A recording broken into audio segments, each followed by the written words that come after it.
தமிழ்நாடு நெடுஞ்சாலைத்துறை சார்பில் பணியாளர்கள் சங்கம் சார்பாக ஒப்பாரி முழக்க போராட்டம். தமிழக அரசையும் தமிழக முதல் அமைச்சரையும் நெடுஞ்சாலைத்துறை அமைச்சரின் செயல்களை கண்டித்து ஒப்பாரி போராட்டம் நடைபெற்றது. திருப்பூர் மாவட்டம் தாராபுரம் அடுத்த ஆலங்கியம் சாலையில் உள்ள தமிழ்நாடு நெடுஞ்சாலைத்துறை அலுவலகம் முன்பு தமிழ்நாடு நெடுஞ்சாலைத்துறை சாலை பணியாளர்கள் சங்கம் சார்பாக கோட்ட தலைவர் வெங்கடசாமி தலைமையில் 9வது மாநில மாநாட்டு அறைகூவலின்படி சாலை பணியாளர்களின் 41வது மாத பணி நீக்க காலத்தை சென்னை உயர்நீதிமன்றம் வழக்கு 24,707/2015 தீர்ப்பு நாள் 23/10/2024 படி மேல்முறையீடு மனுவை திரும்ப பெற்று பணிக்கால முறைப்படுத்தி ஆணை வழங்கிட வேண்டும். மாநில நெடுஞ்சாலை ஆணையத்தை கலைத்திட நெடுஞ்சாலை பராமரிப்பு பணியை அரசை செயல்படுத்தி கிராமப்புற இளைஞர்களை சாலை பணியாளர்களாக பணி நியமனம் செய்து கொடுக்க வேண்டும். சாலை பணியாளர்களில் உயிர் நீத்தியதோடின் குடும்பத்தில் இருந்து விண்ணப்பம் செய்தோருக்கு கருணை அடிப்படையில் பிறந்த பணி வழங்க வேண்டும். சாலை பணியாளர்களுக்கு தொழில்நுட்ப கல்வித்திறன் பெறாத ஊழியர்கள் கூறிய ஊதிய மற்றும் 5,200 ரூபாய் முதல் 20,200 ரூபாய் வரை தர ஊதியம் ரூபாய் 1,900 வழங்கிட வேண்டும் என்று உள்ளிட்ட பல்வேறு கோரிக்கைகளை நிறைவேற்றி ஆணையை வழங்க வேண்டும் என கேட்டு ஒப்பாரி முழக்க போராட்டம் நடைபெற்றது.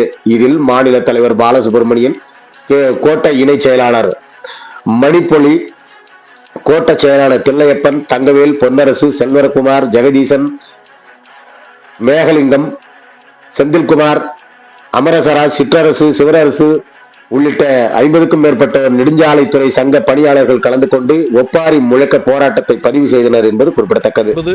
41 மாதம் பணி நீக்க காலம் பணிக்காலமாக அறிவிக்க கோரி நீதிமன்றம் தீர்ப்பளித்தும் கூட தமிழக அரசாங்கம் இன்னைக்கு மேல்முறையீடு செய்திருக்கக்கூடிய நிலை என்பது தமிழகத்துடைய நெடுஞ்சாலைத்துறை அமைச்சருடைய நடவடிக்கையில் மாற்றம் வேண்டும்.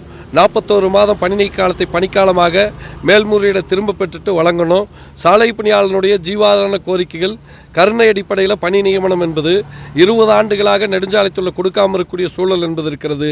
ஆகவே சாலை பணியாளனுடைய வாரிசுகளுக்கு உடனடியாக வாரிசு பணி வழங்கிட வலியுறுத்தியும் நெடுஞ்சாலைத்துறை மாநில நெடுஞ்சாலைத்துறை ஆணையம் என்பது கலைஞர் 100ஆண்டு விழா கட்டடம் என்பதை கட்டடம் கட்டி அந்த கட்டடத்தில் மாநில நெடுஞ்சாலை ஆணையம் வைத்திருக்கக்கூடிய அந்த அலுவலகம் ஓய்வு பெற்றவர்களை வைத்து அலுவலகம் திறந்து வைத்திருக்கக்கூடிய நிகழ்வில் அந்த நெடுஞ்சாலைகளை தனியாருக்கு கொடுக்கிற கார்ப்பரேட்டுக்கு கொடுக்கிற கொள்கை முடிவுகளை மாநில நெடுஞ்சாலை 12,000 சில்லற கிலோமீட்டர் தனியாருக்கு கொடுக்குறாங்க. 213 டோல்கேட் அமைக்கக்கூடிய நிகழ்ச்சி வரும்.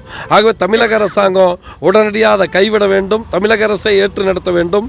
சாலை பணியாளனுடைய கோரிக்கைகள் என்பது தொழில்நுட்ப ஊழியர் கல்வித்திறன் பெறாத ஊழியர்களுக்கான கோரிக்கை என்பது வழங்க வலியுறுத்தி இன்னைக்கு தமிழகம் முழுவதும் கோட்ட பொறியாளர்கள் முன்பு ஒப்பாரி முழக்க போராட்டம் என்பது நடைபெறுகிறது.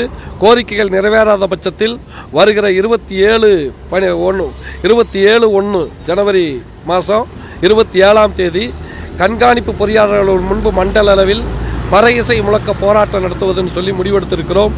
தமிழக அரசாங்கம் எங்களுடைய கோரிக்கைகள் நிறைவேற்றவில்லை என்று சொன்னால் பிப்ரவரி 2 முதல் 10ஆம் தேதி வரை தமிழகம் முழுவதும் மக்கள் சந்திப்பு பிரச்சார இயக்கமாக 3 முனைகளிலிருந்து அனைத்து பட்டி தொட்டிகளிலும் மக்களிடம் எடுத்துச் சொல்கிற விதமாக பிரச்சார இயக்கம் நடத்துவது. தமிழக அரசாங்கம் எங்களுடைய கோரிக்கைகள் நிறைவேறவில்லை என்று சொன்னால் 12ஆம் தேதி அன்னைக்கு தமிழகம் முழுவதும் டிசம்பர் 12ஆம் தேதி அன்னைக்கு உரிமை முழக்க மாநாடு என்பது திருச்சியில் நடத்துறதுன்னு முடிவெடுத்திருக்கிறோம்.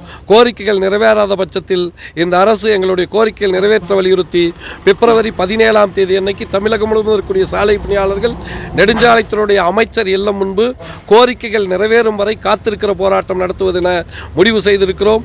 தமிழக அரசாங்கம் சமூக நீதி பேசுகிற, ஜனநாயகம் பேசுகிற, விடியல் தர்ற அரசாங்கம் எங்களுடைய கோரிக்கைகள் தேர்தல் கால வாக்குறுதியை நிறைவேற்ற மறுக்கிற சூழ்நிலையில் இந்த போராட்டத்துக்கு போக வேண்டிய அவசியம் இருக்குது. தமிழகத்துடைய முதலமைச்சர் அழைத்து பேசி கோரிக்கைகள் நிறைவேற வேண்டும்.